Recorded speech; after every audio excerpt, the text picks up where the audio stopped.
오늘 함께 오신 하나님의 말씀은 데살로니가전서 5장 9절에서 11절까지 말씀.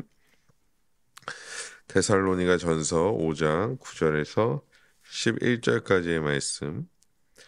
한 절씩 교독하시고 11절 함께 읽도록 하겠습니다. 하나님이 우리를 세우심은 노하심에 이르게 하심이 아니요 오직 우리 주 예수 그리스도로 말미암아 구원을 받게 하심이라. 예수께서 우리를 위하여 죽으사 우리로 하여금 깨어 있든지 자든지 자기와 함께 살게 하려 하셨느니라. 함께요.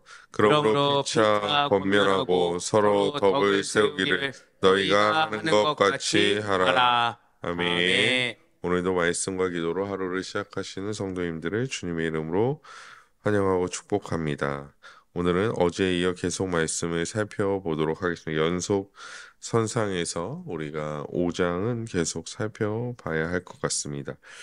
9절의 말씀을 먼저 보시면 하나님께서 우리의 세우심은 이라고 시작합니다. 여기서 세우심은 정하다, 즉 하나님께서 우리를 정하심은 이라고 볼 수 있습니다. 1절에서부터 8절까지 맥락 속에서 보면 결국엔 그 1절에서 8절까지의 말씀에서 인용을 하자면 빛으로 세우셨다, 빛으로 정하셨다, 하나님의 자녀로 정하셨다라고 볼 수 있습니다. 여기서 어제의 말씀을 드리지 못했지만 빛으로 세우셨다라고 해서 우리 자체가 어떤 스스로 빛을 발광하는 그런 존재는 아닙니다. 빛을 받아서 비추는 존재라고 우리가 이해해야 할 것 같습니다. 우리가 이렇게 해석할 수 있는 이유는 첫 번째로는 구원에서 생각할 수 있습니다. 하나님께서 우리를 자녀로 삼아주시고 우리를 구원하여 주셨다라는 어떤 아주 평균적인 해석을 우리가 가질 수 있습니다. 그런데 우리가 이 말씀을 구원에서만 생각하기보다는 이 5장의 말씀이 끊임없이 주의 재림에 대하여 그리스도의 다시 오심에 대한 말씀이라는 사실을 기억함으로 말미암아 우리가 단순히 그냥 구원 끝이 아니라 이 하나님의 자녀로서 이 다시 오실 예수 그리스도께서 다시 오실 때에 그 앞에서 그리스도께서 다시 오실 때에 그 앞에서 빛으로 세움을 받았다라고 우리가 해석하는 것이 좋을 것 같습니다. 왜냐하면 9절에 세우심은 노하심에 이르게 하심이 아니라고 말씀하고 있기 때문이죠. 여기서 노하심은 무엇입니까? 마지막 때의 심판을 의미합니다. 예수 그리스도께서 이 땅 가운데 오실 때에는 단순히 우리가 이제 믿는 자들의 입장, 즉 오늘 본문에 말하고 있는 것은 빛으로 세움을 받은 자들의 입장, 하나님의 자녀로서의 입장에서 볼 때에 그리스도의 재림은 소망이 되지만 결국에 그리스도께서 이 땅 가운데 오실 때 어떤 주로 오시느냐, 즉 심판주로 오신다라는 것이죠. 즉 예수 그리스도께서 우리 가운데 오실 때에 결국에 우리 모든 온 인류는 죽은 자나 산 자나 모든 자들은 하나님의 심판대 앞에 서게 됩니다. 그래서 각자의 행위에 따라서 심판을 받게 되는 것이죠. 그것이 모든 인간이 거쳐야 할 마지막 때, 즉 주의 재림의 때의 과정 중에 하나라는 것입니다. 하지만 오늘 말씀을 세우심을 받은 자들은, 즉 하나님의 자녀들은 예수 그리스도로 말미암아 구원받게 된다라는 것이죠. 그래서 이 틀을 마지막 때에 맞추어서 우리가 생각해 볼 필요가 있다라는 것입니다. 성경은 명확하게 우리에게 말씀하고 있습니다. 오직 예수 그리스도로 말미암지 않고는 구원에 이를 수 없다라는 것이죠. 오늘 본문 9절에도 오직 우리 주 예수 그리스도로 말미암아 구원을 받게 하심이라 라고 말씀하고 있습니다. 또한 요한복음 14장 6절에 보면 예수께서 이르시되 내가 곧 길이요 진리요 생명이니 나로 말미암지 않고는 아버지께로 올 자가 없느니라 라고 말씀하고 있죠. 구원은 오직 예수 그리스도를 믿음으로 말미암아 이루어집니다. 그리고 마지막 날에 그 우리의 중보자 예수 그리스도께서는 우리가 우리의 행위가 아닌 예수 그리스도를 믿음으로 말미암아 구원에 이르게 하신다라는 것이죠. 그래서 종합적으로 좀 다시 한번 정리해서 생각해 보면 우리는 모두 다 심판대 앞에 서게 됩니다. 그래서 우리의 죄악들, 우리의 행위의 죄악들이 낱낱이 드러나게 됩니다. 그리고 그 행위로 말미암아 많은 자들이 심판을 받게 되지만 우리는 그 행위로 말미암아 심판을 받는 것이 아니라 예수 그리스도를 믿음으로 말미암아 구원에 이르게 된다라는 것이죠.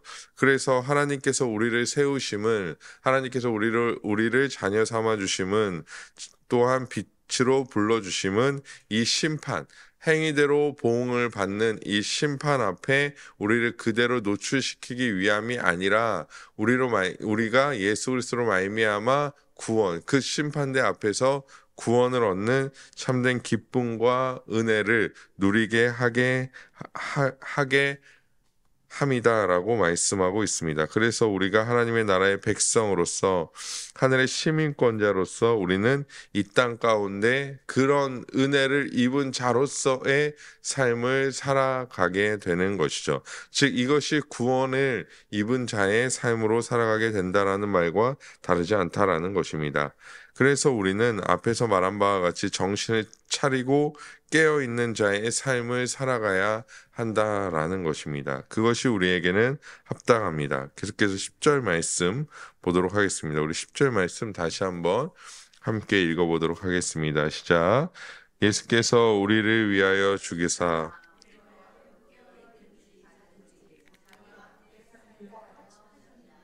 아멘. 예수께서는 우리를 위해 죽으셨습니다.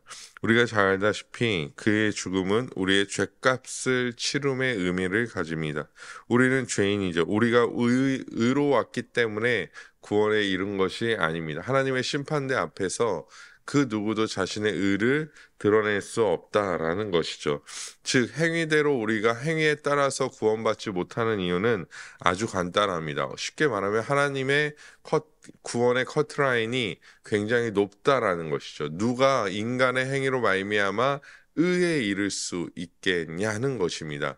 즉 우리가 우리의 행위로 말미암아 하나님이 제시하신 구원의 의에 이를 수 없기 때문에 예수 그리스도께서 우리의 죄값을 다 치르심으로 말미암아 또한 예수 그리스도로 말미암아 그를 믿음에 따라서 우리를 의롭게 여겨 주심으로 말미암아 우리는 죄인이지만 결국에는 죄가 없으신 예수께서 우리의 죄를 짊어지시고 또한 우리를 의롭게 여기시기 위하여 부활하심으로 말미암아 우리가 새로운 생명을 얻게 된 줄 믿습니다.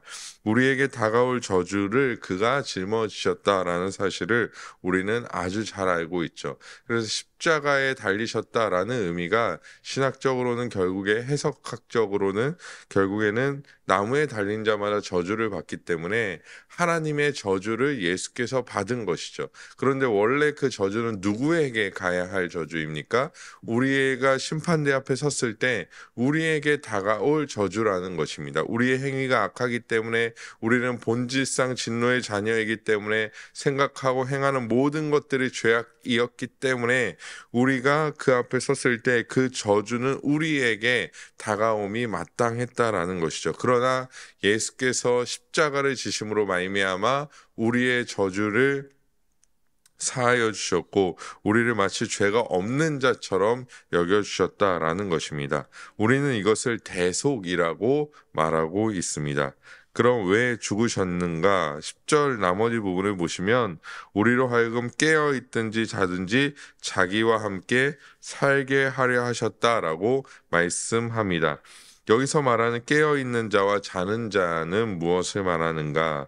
위에서 말한 깨어있으라와는 조금 다릅니다. 이 맥락 속에서 그냥 생각해보면 위에서 보는 깨어있으라와 동일한 의미인가 보다 생각하실 수 있는데요. 우리가 앞에서 살펴봤던 깨어있으라와는 조금 다른 의미라는 것입니다. 여기에서 깨어있는 자는 주께서 다시 오실 때에 아직 살아있는 자들을 의미합니다. 만약에 주께서 오늘 오신다. 그러면 우리는 깨어있는 자들에 속하는 것이죠. 오늘 우리가 예수 그리스도께서 오시면 우리는 죽지 않은 상태에서 예수 그리스도의 재림을 다시 오심을 맞이하기 때문에 깨어있는 자가 되는 것입니다. 그러면 자는 자들은 반대로 예수께서 다시 오실 때 이미 죽은 자들을 의미합니다. 이미 죽은 자들을 의미한다라는 것이죠. 그래서 예수 그리스도께서 자신의 핏값으로 사신 모든 자들과 함께 산다라는 말은 이 땅에서 그리스도께서 다시 오실 때에 깨어있는 자들, 즉 그 당시에 살아있는 자들이던 그 당시에 죽어있는 자들이던 모든 자들과 함께 다시금 살게 하신다라는 것입니다. 결국 우리는 살아서도 예수 그리스도를 인한 소망, 죽는다 할지라도 예수 그리스도로 인한 소망 안에서 산 자들, 이라는 사실을 우리는 기억해야 한다라는 것입니다. 이것이 우리의 유일한 소망이라는 것이죠. 그래서 살아도 주를 위해, 죽어도 주를 위해 라는 말은 결국에는 우리가 바꿔 말하면 살아도 주께서 주시는 소망으로 말미암아 살아가고 죽어도 결국엔 그 주께서 주신 소망이 소멸되지 않는다라는 것입니다. 죽음이라는 것은 모든 것을 소멸시키는 것처럼 우리가 생각합니다. 하지만 예수 그리스도를 믿음으로 말미암아 살다가 죽은 자들에게 그 소망은 영원히 사라지지 않는다라는 것이죠. 그래서 많은 목사님들이 얘기하듯이 세상에서는 이 죽음에 대하여 사망이라고 말한다라는 거죠. 죽어서 망하게 되었다. 이제 끝이라는 거죠. 절망, 사망, 더 이상 소망이 없는 상태다라고 말하지만 우리가 그렇게 말하지 않는 것은 무엇 때문입니까? 이 소망이 죽는다 할지라도 사라지지 않기 때문이라는 것이죠. 우리는 모두 다 죽음에 이르게 됩니다. 누구 하나 빠짐없이 모두 다 이 땅 가운데 그리스도께서 다시 오시지 않는 한 우리는 죽음에 이르게 된다라는 것이죠. 그렇기 때문에 우리가 죽음에 이른다고 해서 우리가 살아있을 때에 그리스도께서, 너무 당연한 얘기지만 살아있을 때 그리스도께서 다시 오시지 않는다고 해서 우리의 소망이 우리의 육체와 함께 소멸되는 것이 아니라 우리가 죽어서도 그 소망은 우리에게 유효하다라는 것을 우리에게 말씀해 주고 있다라는 것입니다. 하나님께서는 이 세상의 다양한 것들 를 통하여 우리에게 소망을 허락하시지 않습니다. 세상의 다양한 것들은 우리의 소망의 자리를 차지하려고 합니다. 그것은 돈이 될 수도 있고요. 권력이 될 수도 있습니다. 어떤 사람이 될 수도 있고 잠깐의 기쁨이 될 수도 있죠. 그런 것들이 우리의 소망이 된다라는 것입니다. 하지만 우리의 절대 소망의 자리를 우리는 쉽게 내어줘서는 안 된다라는 것입니다. 왜냐하면 소망은 우리의 삶을 이끌어가기 때문이죠. 히브리서 6장 19절 말씀에 보시면 우리가 이 소망을 가지고 있는 것은 영혼의 닭 같아서 튼튼하고 견고하여 휘장 안에 들어가나니. 아멘. 히브리서 기자가 말하고 있는 이 소망은 예수 그리스도로 인한 소망입니다. 그러니까 이 데살로니가 전서에서 말하고 있는 소망과 히브리서 기자가 말하고 있는 소망이 사실은 크게 다르지 않다라는 것이죠. 왜냐하면 저 당시에 초대교회, 즉 예수 그리스도께서 승천하시고 얼마 지나지 않아 복음을 들은 자들에게 소망이라는 것은 정말 눈앞에서 승천하신 예수 그리스도께서 다시금 이 땅 가운데 오는 것을 모두 다 소망으로 가지고 살고 있었기 때문이라는 것이죠. 그런데 저 소망의 특징이 무엇이냐면 영혼의 닷과 같다라는 것입니다. 영혼의 닷은 무엇입니까? 이렇게 배 위에 서서 바람이 부는 대로 그 배를 인도해 가는 역할을 그 닷이 하고 있다라는 것이죠. 물론 저 본문은 우리가 가지고 있는 진짜 소망이 영혼의 닷과 같다라고 말하고 있지만 결국에 이 본문을 조금 더 확장시켜서 생각해 보면 우리가 어떤 소망을 가지고 있느냐에 따라서 우리의 삶의 방향성이 정해진다라는 것입니다. 결국에는 우리의 영혼이 우리가 어떠한 소망을 가지고 있는지가 단순히 그 멀리 있는 소망이 아니라 그것이 우리의 삶에 실질적인 영향을 미칠 수밖에 없다라는 것이죠. 만일 그리스도인이라 할지라도 하나님 나라의 소망을 갖지 아니하고 하나님 나라의 소망을 갖지 아니하고 이 세상의 소망, 어떤 사람은 돈의 소망, 어떤 사람은 권력의 소망, 어떤 사람은 그런 사사로운 소망을 갖는다면 아무리 그리스도인이라 할지라도 혹은 그리스도인처럼 보이는 교인이라 할지라도 그 거짓된 소망에 따라 삶의 방향성을 가질 수밖에 없다라는 것입니다. 그러면 거꾸로 생각해서 아주 간단히 우리가 점검해 볼 수 있는 것은 무엇이냐면 우리가 무엇을 쫓아 살아가는가? 우리가 무엇을 이 땅에서 쫓아서 살아가는가? 내가 오늘 하루의 삶을 살아갈 때 가장 큰 나의 삶을 이끌어가는 것은 무엇인가라고 생각해 보면 대부분 거기에는 우리가 소망으로 두고 있는 것들이 존재하게 된다라는 것이죠. 그래서 우리가 예수를 믿고 하나님의 백성이라고 말한다면 우리는 단순히 교인이 아닌 이 소망을 가지고 이 소망을 우리의 영혼의 닷으로 삼고 살아가는 자들이 되어져야 한다라는 것입니다. 그래서 우리는 이 소망을 붙들고 나아갈 때 하나님의 자녀로서의 온전한 삶을 살아갈 수 있게 된다라는 것이죠. 세상 속에서도 마찬가지라는 것입니다. 세상 속에서 교회에서는 다 그렇게 살아가는 것처럼 보이지만 우리가 세상 속에서 살아갈 때에도 이 소망이 유효한 것은 실질적인 것은 결국엔 이 소망이 우리의 삶을 이끌어가기 때문이라는 것이죠. 우리의 영혼에 닫히기 때문이라는 우리 마음에 닫히기 때문이라는 것입니다. 우리가 교회에서는 성령 충만하고 말씀을 잘 듣고 누구나 모두 다 선한 사람처럼 살아간다 할지라도 결국에 우리의 소망을 세상의 어떠한 것으로 삼는다라고 한다면 그것을 쫓아 끊임없이 살아가게 된다라는 것입니다. 그러기에 우리는 점검해 보아야 합니다. 우리가 무엇을 쫓아 살아가고 있는가? 오늘 하루의 삶에서 나는 무엇을 쫓아 살아가고 있는가? 무엇을 위해 살아가고 있는가를 점검해 봐야 한다라는 것이죠.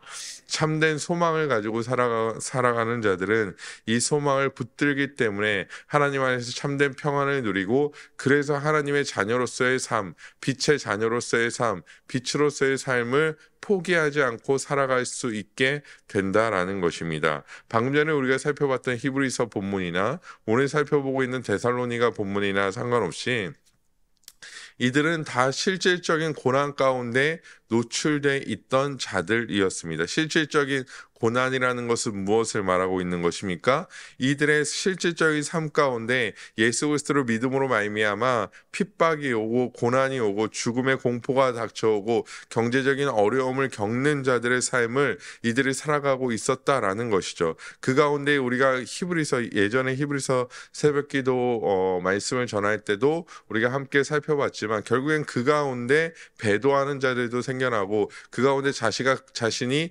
그리스도인임을 숨기면서 살아갔던 자들, 즉 하나님의 뜻대로 전혀 살아가지 않으면서 그저 신앙만을 유지하고 있던 자들이 드러났다라는 것입니다. 그런데 온전한 소망을 가지고 있는 자들은 이 고난과 어려움과 역경 가운데서도 우리의 소망이 여기에 있기 때문에 결국엔 이런 것들이 아무것도 아닌 것처럼 느껴지고 참된 평안 가운데 살아가게 될 수 있다라는 것입니다.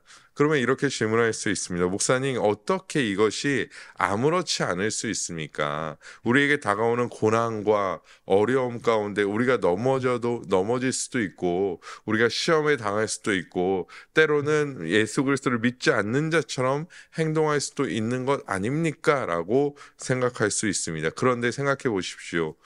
우리가 집에 보물이 있다라고 성경에도 말하고 있지만 감추어진 보물이 있다라고 생각해 봅시다. 그러면 어떠한 것이 있든지 상관없이 어떠한 삶의 어려움이 있든지 상관없이 기쁠 수밖에 없을 거예요. 기쁠 수밖에 없을 겁니다. 내가 보물이라고 생각하는 것이 있다면 내 삶에서 무엇을 경험하든지 상관없이 이 보물이 있기 때문에 기쁠 수 있다라는 것이죠. 좋을 수 있다. 라는 것입니다. 마찬가지로 이 보물을 우리가 참된 하나님의 소망으로 둔다면, 세상의 것으로 두지 않고 참된 하나님의 소망으로 둔다면, 우리가 세상에서 어떠한 일을 경험하든지 상관없이 이 소망은 우리에게 끊임없이 유효하기 때문에, 왜냐하면 헛된 세상의 소망은 어떻게 됩니까? 사라집니다.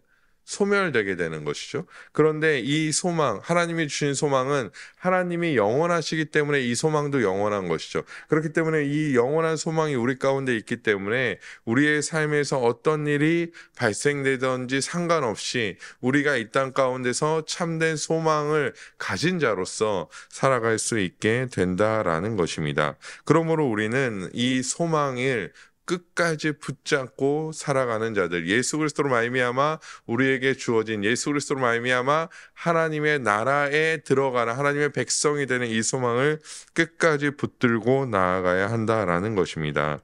계속해서 사도 바울은 한 가지 더 말하는데, 그것은 피차 권면하라라는 것입니다. 이미 데살로니가 성도들은 그것을 잘 알고 있었습니다. 사도 바울의 또한 이 피차 권면하라라는 것은 사도 바울의 서신의 메시지의 특징이기도 합니다. 결국에 사도 바울이 각 모든 대부분의 서신서에 이 피차 권면하라, 서로 사랑하라, 믿음이 강한 자들은 믿음이 약한 자의 약점을 담당하라, 이렇게 기록하고 있는 이유는 무엇일까요? 결국에 혼자만의 신앙생활은 없다라는 것입니다. 혼자 신앙생활 할 수 있다? 없다라는 것입니다. 그런 것은 존재하지 않는다라는 것이죠.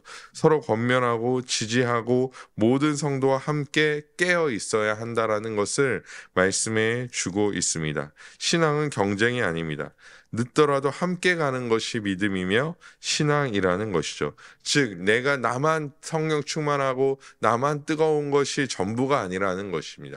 나에게 하나님께서 성령 충만을 주신 이유는 무엇일까요? 이 본문의 맥락에서 보자면, 나에게 하나님께서 왜 성령의 충만을 주셨을까요? 우리에게 왜 성령의 충만을 주셨을까요? 그것을 가지고 야, 나는 성령 충만하다, 나는 하나님의 자녀라, 나를 봐라, 내가 얼마나 뛰어난 신앙인인지 너네가 나를 봐라 라고 나를 드러내기 위하여 하나님께서 우리에게 성령 충만을 허락하시고 은혜를 허락하신 것이 아니라, 그 성령 충만을 가지고 다른 자들을 피차 권면하고 사랑하기 위하여 우리에게 성령의 충만함을 허락해 주셨다라는 사실을 우리는 기억해야 한다라는 것입니다. 이 성령 충만이 그냥 성령 충만, 은혜 충만, 다양한 것들이 그냥 허공에 떠도는 그냥 나의 만족으로 머물러서는 안 된다라는 것이죠. 이것이 결국에는 나의 이웃들에게, 나의 연약한 이웃들에게 다가가서 그들에게 권면하고 그들을 사랑하고 그들을 세워줄 수 있는 자들이 되어줘야 한다라는 것입니다. 제가 지난 교회에서 있었을 때 일인데요. 그 지난 교회에서는 이제 청년들 평일에 이제 양육을 합니다. 양육. 그러면 이제 평일에 양육을 하면 저녁 8시에 해요. 저녁 8시라는 시간이 사실은 저도 그렇고 오는 청년들도 그렇고 사실 굉장히 힘든 시간입니다. 빨리 가서 집에 가서 쉬고 싶죠. 그래서 이제 처음에 양육을 이제 신청을 받으면 몇 명 안 합니다. 한 20명, 30명 요 정도 신청을 해요. 근데 한 명이 거기서 나타납니다. 등장해요. 그 한 명이 뭐냐면 전부 전부 카톡을 합니다. 전부. 그래서 마지막에 이제 양육 시작하겠습니다 하면 처음에 한 120명 앉아 있습니다. 청년들이 한 120명 앉아 있어요. 근데 대부분 청년들이 그 청년과 그 청년을 필두로 한 몇몇 청년들을 통해서 전화를 받고 권면을 받고 그 자리에 앉아 있게 되죠. 그러면 어떻게 됩니까? 그 자리에 앉아 있게 돼서 그 자리에서 하나님을 온전히 알면 그 다음에 이 청년들이 또 다른 청년들에게 이 양육에 대해서 권면을 하는 거예요. 그러면서 결국에는 이제 사임할 때까지 마지막 양육까지 거의 100명이 넘는 청년들이 매번 교리 양육을 함께 했던 기억이 있습니다. 우리에게는 이런 권면함이 존재해야 한다라는 것. 제가 비교하는 것이 아니라 이런 건면함이 존재해야 한다라는 것입니다. 끊임없이 늘 깨어 있기를 나만 깨어 있는 것이 아니라 다른 형제와 다른 자매들도 깨어 있기를 소망해야 한다라는 것이죠. 죄악에 취해 있는 자들이 있다면 권면해야 하며 헛된 소망을 향해 달려가고 있다는 자들이 있다면 또한 권면하여 온전한 소망으로 인도해야 한다라는 것입니다. 그것이 우리의 사명이고 그것이 우리가 가야 할 길입니다. 사도 바울을 생각해 보시기 바랍니다. 그가 단순히 자기만 소망을 품었다면, 자기만 생각했다면 그는 복음의 사역을 하지 않았어도 됩니다. 하지만 그는 철저하게 복음에 따라 그 사명을 행하였습니다. 죽음의 공포가 위협이 있더라도, 어려움이 있더라도, 심지어 눈앞에 당장 이 배를 타고 예루살렘에 가면, 우리가 사도행전 20장에도 보지 않았습니까? 20장에도 보듯이 이 배를 타고 예루살렘에 들어가면 사도 바울을 죽이기 위하여 기다리고 있는 자들이 있다 할지라도 사도 바울은 그 사명을 놓치지 않았다라는 것입니다. 성경은 우리에게 사도 바울처럼 배 타고 어디로 가라라고 말하고 있지 않습니다. 우리의 교회 안에서, 우리의 가정에서, 우리의 직장에서 다른 자들, 믿음이 연약한 자들, 또한 믿음이 없는 자들에게 이 소망을 권할 수 있는, 함께 세워갈 수 있는 자들이 되어지길 간절히 소망합니다. 우리 또한 부르심을 받은 자들로서 나뿐 아니라 다른 형제, 자매들에게 이 소망을 권해야 하고, 그래서 우리의 공동체가, 우리의 가정이 이 소망으로 충만한 그런 교회와 가정이 되어야 할 줄 믿습니다. 아무쪼록 우리 사랑하는 모든 아레포이 성도님들이 이 소망을 충만함으로 가지고 이 소망이 이끌어가는 대로, 참된 소망이 이끌어가는 대로 하나님의 자녀답게 오늘 하루도 승리하시는 모든 성도님들 되시기를 주님의 이름으로 간절히 소망합니다.